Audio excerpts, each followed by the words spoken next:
तो जियो TG holiday special देखने के बाद काफी होलसम फील हो रहा था, बट एक सवाल भी आ रहा था कि ससुरा ये किस टाइमलाइन में फिट बैठती है। तो आज के इस वीडियो में इसके टाइमलाइन की इशू को थोड़ा सा सोल्व करने की कोशिश करूंगा, तो एंड तक इस वीडियो में बने रहे।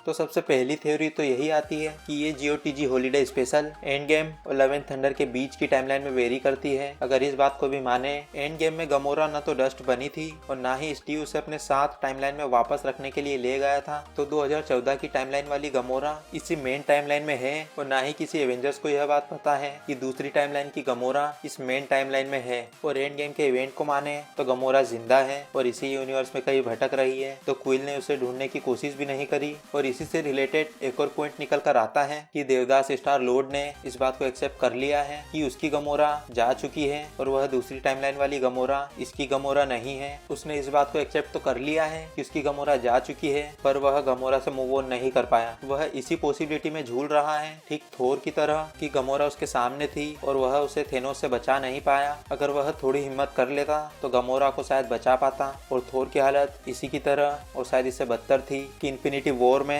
थोर अगर थेनोस के सर पर वार करता तो वह कई लोगों की जान बचा सकता था। फिर थोर 5 सालों तक इस सदमे में रहा, पर अब वह मूव ऑन कर चुका है और स्टार लॉर्ड वहीं पर अटका हुआ है। Coming back to the point, holiday special में क्विल गमोरा को लेकर उदास है और एंडिंग में उसे जो गिफ्ट मिला है उससे शायद उसकी सैडनेस खत्म हो जाए। उसकी बेरंग दुनिया में उसके झंडू बाप के बाद कोई तो है अब उसकी फैमिली का मेंबर जो आज भी उसके साथ है।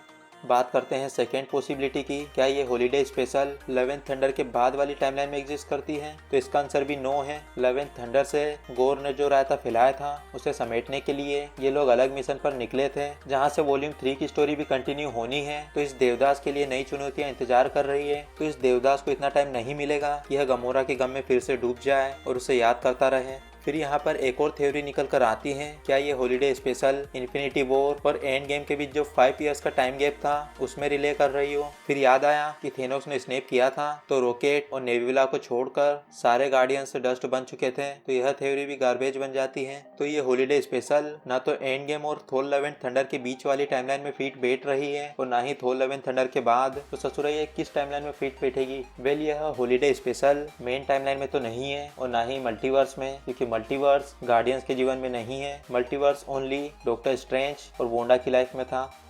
आपने नोटिस किया हो तो इस हॉलीडे स्पेशल में जियो टीजी नोवेयर में है और इसमें कोई प्रॉब्लम नहीं है कि नोवेयर को इन्होंने अपना होम एड्रेस बना लिया है। प्रॉब्लम है कि वहां पर थोर नहीं था। अगर आपको याद हो, जियो टीजी एंड गेम के बाद थोर के साथ स्पेस स्टोर पर निकल गए थे और थोर लव एंड थंडर तक गार्डियंस के साथ ही था। एंड गेम के बाद गार्डियंस न तो अर्थ पर आए, ना ही नेविला ने बकी को फाइट में डिफीट किया और उसका आर्म लिया। ये सब कुछ मेन टाइमलाइन में हुआ ही नहीं। नेविला कभी बकी से मिली ही नहीं। इन्फिनिटी वॉर में जब थेनोस ने ब्लीप किया था तो सबसे पहले डस्ट बकी बांस ही बना था, तो तब शायद नेबुला ने बकी बांस का आर्म ले लिया हो। पर नेबुला तो टोनी के साथ टाइटन पर थी और जितना मुझे याद है बकी बांस के साथ उसका वाइब्रेनियम का आर्म भी डस्ट बन गया था। ये थोड़ा सा वियर्ड है कि आर्म तो वाइब्रेनियम का था, उसे डस्ट बनने की क्या जरूरत थी। खैर जाने दो।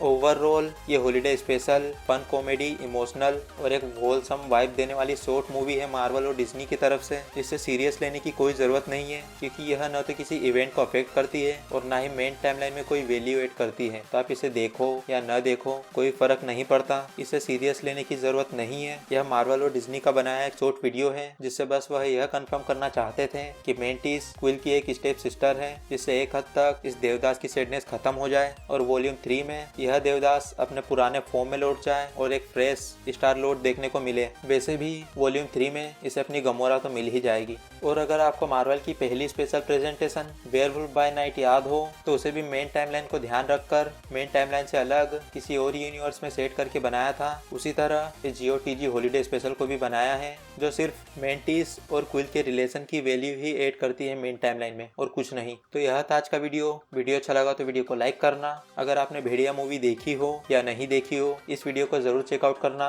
और भेड़िया मूवी का एंडिंग एक्सप्लेन वीडियो थोड़ा सा लेट आएगा, जिसमें मैं अपनी कुछ थ्योरीज लगाकर इस सुपरनेचुरल हॉरर यूनिवर्स की फ्यूचर को थोड़ा सा प्रिडिक्ट करने की कोशिश करेंगे। तो उस वीडियो को देखने के लिए इस चैनल को सब्सक्राइब जरूर करना। तब तक के लिए आप मेरे चैनल पर विजिट करके कुछ प्रीवियस वीडियोस को जरूर देखें।